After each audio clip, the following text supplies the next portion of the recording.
পৰিকল্পিত মৃত্যু হিচাপে আমি সন্দেহ কৰিছোঁ। গতিকে এইটো CBI তদন্ত হ'বই লাগিব আৰু মৃত্যুৰ আচল কাৰণটো উলিয়াব লাগিব। থিয় হোৱা মানুহ বহি পৰিছিলোঁ, ইমান কষ্ট পাইছিলোঁ। তেখেত যেনেকৈ আমাৰ হাৰ্ট থ্ৰুট আছিলে, আমাৰ হাৰ্টৰ মাজত তেখেত জীয়াই আছিলে। তেখেত যেতিয়া মৃত্যুৰ খবৰ পালোঁ ছিংগাপুৰত লৈ যোৱা হ'ল, তেখেতৰ গাটো ভাল নহয় আজি বহুদিনৰ পৰাই। কিছুদিন আগতো তেখেতে চিকিৎসাধীন হৈ আছিলে। সেই মানুহজনক যেতিয়া অসমৰ পৰা লৈ যোৱা হ'ল, সেই মানুহজনক কি হিচাপে লৈ যোৱা হ'ল? চৰকাৰে এই বস্তুটো জানেনে নাই? ছিংগাপুৰ চৰকাৰে এই বস্তুটো জানেনে নাই? এইটো প্ৰশ্ন উত্থাপন হৈছে।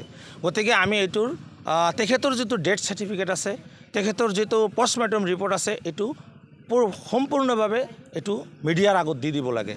এইটো ছ'চিয়েল মিডিয়াত আপলোড হ'ব লাগে, ৱেবছাইটত আপলোড হ'ব লাগে। এইটো অসমৰ গোটেই ৰাইজে বিচাৰে। এইটো আমি চাব বিচাৰোঁ তেখেতৰ মৃত্যুৰ কাৰণটো কি, আৰু এইটো আমি CBI তদন্ত বিচাৰিছোঁ। আমি অসমৰ ৰাইজে এইটো অসম চৰকাৰৰ ওচৰত আমি আবেদন জনাইছোঁ। আজি গোৱালপাৰাবাসী ৰাইজে তেখেতৰ CBI তদন্ত হ'ব লাগে, হ'ব লাগে, হ'বই লাগে। শ্যামকানু মহন্তক অসমৰ ৰাইজে দোষাৰোপ কৰি আছে। আমি 100% তেখেতৰ ওপৰত সন্দেহ আছে। সেই মানুহজনৰ কথা মুখ্যমন্ত্ৰী ডাঙৰীয়াই এতিয়া মুখ্যমন্ত্ৰী ডাঙৰীয়াৰ ওপৰতো ইয়াৰ প্ৰশ্নবোধক চিন আহি যায় যে যিজন মুখ্যমন্ত্ৰী ডাঙৰীয়াই শ্যামকানুৰ ওপৰত যিটো স্পষ্টীকৰণ দিলে ফেচবুকত মই পঢ়িছোঁ, মুখ্যমন্ত্ৰীৰ পেজটো মই ফ'ল' কৰা আছে, লগে লগে আহিছে। তেখেতে কৈছে যে শ্যামকানুৱে সেই 12জন মানুহ যে তেতিয়া সাগৰৰ মাজত আছিলে, শ্যামকানু তেতিয়া নাছিলে তাতে বুলি মুখ্যমন্ত্ৰীয়ে লিখিছে। কিন্তু ফটোত আমি দেখিব পাৰিছোঁ জুবিন গাৰ্গ ডাঙৰীয়াৰ সন্মুখতে চশমা পিন্ধি, ডাঙৰ ডাঙৰ ক'লা চশমা পিন্ধি এই মানুহজন শ্যামকানুজন বহি আছিলে সেই নাৱৰ মাজত। এইটো সন্দেহৰ আঁৰত আহিলে। গতিকে আমি এইটো CBI তদন্ত বিচাৰোঁ শক্তিশালী ৰূপত। এইটো পৰিকল্পিত মৃত্যু হিচাপে আমি সন্দেহ কৰিছোঁ। গতিকে এইটো CBI তদন্ত হ'বই লাগিব আৰু মৃত্যুৰ আচল কাৰণটো উলিয়াব লাগিব।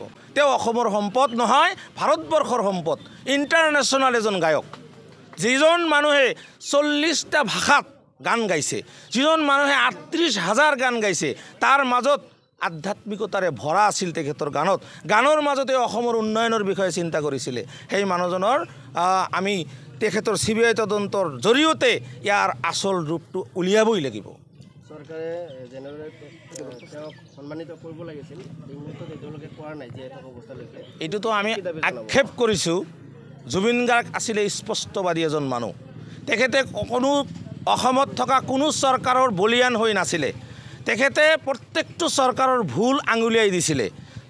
আজি কংগ্ৰেছেই কওক, BJPয়েই কওক, AJPয়েই কওক, তেখেতে যিবিলাক ভুল কৰিছিলে জুবিন গাৰ্গ ডাঙৰীয়া, সেইটো তেওঁ পলিটিকেলি মানুহ নাছিলে, কিন্তু অসমৰ চিন্তাৰ্থে, অসমৰ ভালৰ কাৰণে তেখেতে সেইটো স্পষ্টভাৱে বুজাই দিছিলে চৰকাৰক, এইটো আপোনালোকে ভুল কৰি আছে।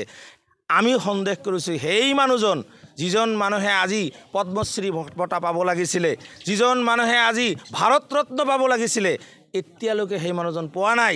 আজি মৃত্যুৰ পিছত চৰকাৰে যেনেকৈ তেওঁলোকক লৈ যিটো কৰা হৈ আছে, আমি ভাল পাইছোঁ, বেয়া পোৱা নাই। তেখেতক সন্মান দিব লাগিব।